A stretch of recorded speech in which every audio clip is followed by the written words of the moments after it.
historian who also served in the Nixon White House. He believes this has now entered, quote, impeachment territory. Do you agree with him? I think it has. We're talking about a potential obstruction of justice. We don't have all the facts at this point, but the broad outline certainly suggests something that, from impeachment purposes, would fall right in the parallel with Nixon. Because it was, take us back, I mean, for those who don't remember, I've been reading up on this, it was Nixon saying on tape that someone in the CIA should tell the FBI to end their investigation. Is that right? That's exactly what happened. It was Haldeman talking to the president on June 23rd, which was just days after the arrest, and he instructed Haldeman, or gave Haldeman consent to go to the FBI, have the CIA go to the FBI and tell them they were interfering or threatening CIA operations. When that was a stretch, it wasn't clear whether it was true or not. But anyway, they proceeded with that, and it was just an effort to block the FBI in the long run. And once that tape emerged, that was the nail in the coffin? That, not so much for the obstruction. What it did is really caught Nixon in the lie. He had said he had no knowledge of a cover-up and had been saying that for month after month. He said he didn't know anything about the cover-up until I told him on March 21st.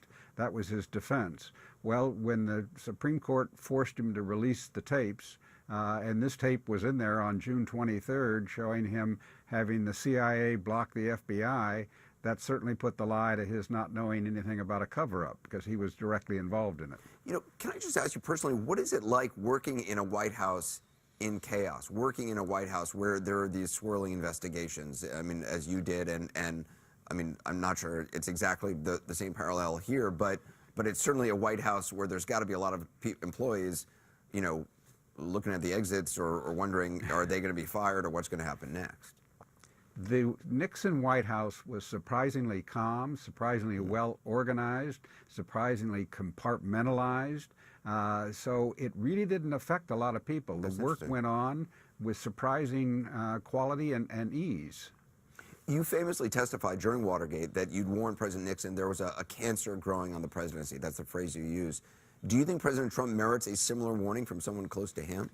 I think he certainly needs somebody he could trust, who could tell him the dangerous territory he keeps getting into. He doesn't seem to want to listen to anybody other than his own gut instinct, and he should know now, after what's happened since he really started his presidency, that his gut instinct isn't doing well by him. So I think he does need somebody that he respects and he'll listen to. You know, it was interesting. We had Professor Alan Dershowitz from Harvard on, and he was saying, look, it's time for the president to, you know, lawyer up, essentially. And the first thing that lawyer should tell the president is stop talking, stop tweeting. Don't try to keep coming up with explanations that you think are digging yourself out, because it's only digging you deeper in. That'd be very good advice, and I'm sure that's what any savvy lawyer would tell him. You've got to understand, post-Watergate, Anderson, it's very clear that the White House Council does not represent Donald Trump. They represent the office of the president. In fact, they're having a tough time right now because their loyalty is to that institution and that office and not to Donald Trump. So they can't really give him legal advice, and he needs it. As you sit here tonight, all these years later, does it seem to you that the lessons, all the cautionary tales of Watergate, have been lost on the president and perhaps some close to him? I don't think this president seems to know that history very well.